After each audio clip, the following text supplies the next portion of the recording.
Check out the formulas of mine, I combine lines of rhyme. I climb inside the mind, see what I can find. Analyzing words, screening form. Knowledge through etymologies, the meaning born. Mainly out the norm. I'm ill upon a melody, fronts a felony. No compelling me, evil prevails and bill scales excel. Draws it up. What is up, guys? Welcome to another episode of Maximilian Must Know.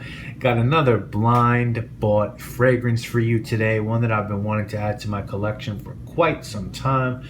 I remember a long time ago, Dell Bottom Note did a video on this, and he kind of recommended it, and I just read a lot of good stuff about the house and the fragrance. So today we're looking at Dandy from the House of D'Orsay. Now, let's get right into it. Before we talk about the fragrance, let's talk about the house. D'Orsay is a French house that calls themselves a truly aristocratic perfume line. The philosophy of the house is based around quality, understatement, character, seduction, praise, creativity, and originality. They're proud of their long tradition and heritage. Alfred d'Orsay, better known as Count d'Orsay, is the original dandy. He was known as a French artist, dandy, and man of fashion in the early mid-19th century. And for a dandy, for those of you who might not know, that's like a gentleman who goes out of their way to make their personal appearance a certain way. It's someone who pays attention to their dress and grooming. I would say many of us, including myself, in Freycom, could be called dandies. I'm happy to be called one. I have no problem at all with that. I carry the title proudly, as all dandies should. Now, Count d'Orsay, from what I've been able to ascertain, was never part of the ownership of this brand. But the brand was founded in 1908 with the goal to preserve his perfume heritage and develop an aristocratic perfume house on its basis. Originally, when the house debuted in the early 1900s, they went out of their way to make sure that only the finest materials were used and that the bottles were top of the line in terms of quality. They only used Baccarat crystal or Lalique glass. Alfred d'Orsay evidently did help them develop one fragrance at least, called Etiquette Bleu, which I believe is still available and sold today. Etiquette Bleu was created for Count d'Orsay to give his lover, Lady Blessington. But I heard that this one was reformulated in 2008 by Florent Leblanc. Now, in February 2007, a woman named Marie Huet, who was in her early 30s at the time and a fragrance lover, decided to buy this house and resurrect it. She put a lot of time and effort into going through their catalog and modernizing the fragrances and the packaging. For the first time, she made the fragrances available outside of France. And there are quite a few places in the U.S. that carry the line, including, as of shooting this, Min in Soho. I've seen this on Beauty Encounter as well. I got my bottle of this off a website called Blooming Way. They had a 50 ml there for $55, and I just decided to go for it. This one was originally released in 1925. It was composed by a perfumer named Dominique Presses. He, I believe, reformulated Dandy, as he's done some other work for Bulgare, Balenciaga, and Shiseido. So he did the modern interpretation of this. And the notes on it are whiskey, rum, peach, pineapple, and plum at the top. You can see why I bought this. And the middle, ginger, nutmeg, cardamom, cinnamon, and clove. In the base, you're going to get sandalwood, benzoin, patchouli, tonka bean, Peru balsam, and tobacco. Now, as far as your box goes, it's just D'Orsay, La Dandy, Pour l'Homme. There's a female version of this. You have a quote in the back, or just some copy, a very distinctive eau de parfum, which goes beyond Dandy's unmistakable beauty, charming life and love. So it is eau de parfum. On the top, you have a crest, D'Orsay crest, some information on the bottle. Again, this is a 50 ml. Kind of resembles like a liquor bottle. I like the lines. They're clean. It says La Dandy on the front, sticker on the bottom. Cap is gold color, but it's plastic. A little bit of a disappointment there.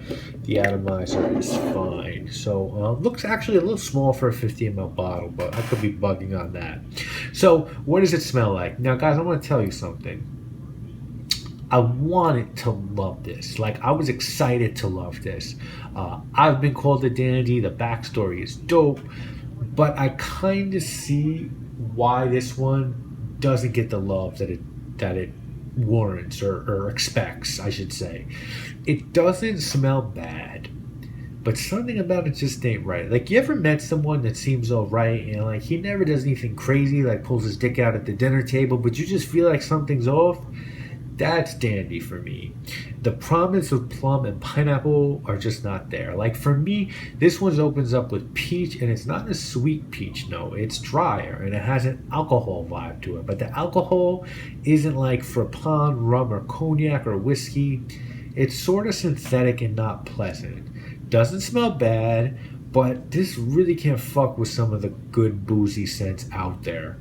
Now, that peach booze vibe is pretty heavily accompanied by clove, cardamom, cinnamon, tobacco.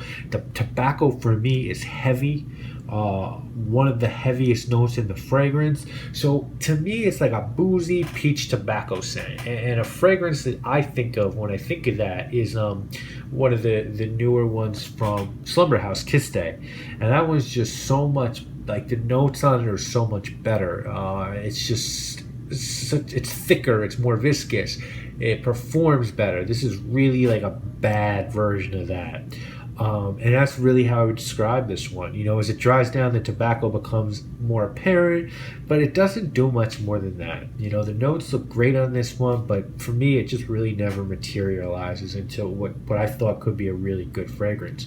Performance is also not good. You know, this is an EDP and it's light. I'd say it's so light you could rock this in the summer. It's almost transparent and it doesn't project that well. Longevity is fair. I would call it unisex. I really wanted to sort of get that aura of a masculine dandy, and it fell short there for me. This isn't a good cold weather scent. It's more a spring or summer vibe, and it's kind of hard to figure out when to wear this because you don't want to smell like booze at work, but it's not really good enough to wear anyway but casually. It's not really special enough to do that. You know, if you're looking for something different in the same vein, as I said, Kiss Day is like a great version of this. You know, you could also definitely look at the Frappan fragrances, 1270, Speakeasy, Passion Bois, which to me is a better version of this as well. That one has tangerine, booze, tobacco, and clove. And then I would say, you know, this even reminds me a little bit of D&G The One. And I'm not a big fan of D&G The One because I think the performance sucks on D&G The One. But I think D&G The One's better than this. If someone were trying to talk you into purchasing this, I think they would say, look, the history of this house is awesome. This doesn't smell bad, and it's got a boozy vibe to it. Some people might really enjoy that. I think on the flip side, someone might say it just doesn't deliver on what's promised. It was really poorly executed. It smells outdated, and you just have better options. So I'm gonna give this one a 5 out of 10. I can't murder it. There are people out there who I know that like this, and people that I know will like this if they try it. If you want to go the boozy way with fruit, there are just better options.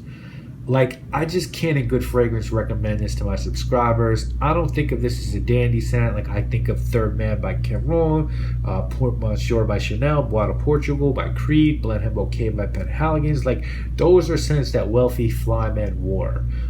I'd never heard of people wearing dandy, and I kind of get why. Now, this is definitely good enough to warrant you taking a look at it, because some people might like this. I might be off on this. I might come back in a year and say, oops, but I don't think so. You know, I just think we don't vibe, and my vision of a boozy fly guy scent is different than D'Orsay. So, guys, that's my opinion on it. Wanted to like this one, just didn't quite get there with it. So, if you have any questions on it, I'm more than happy to answer.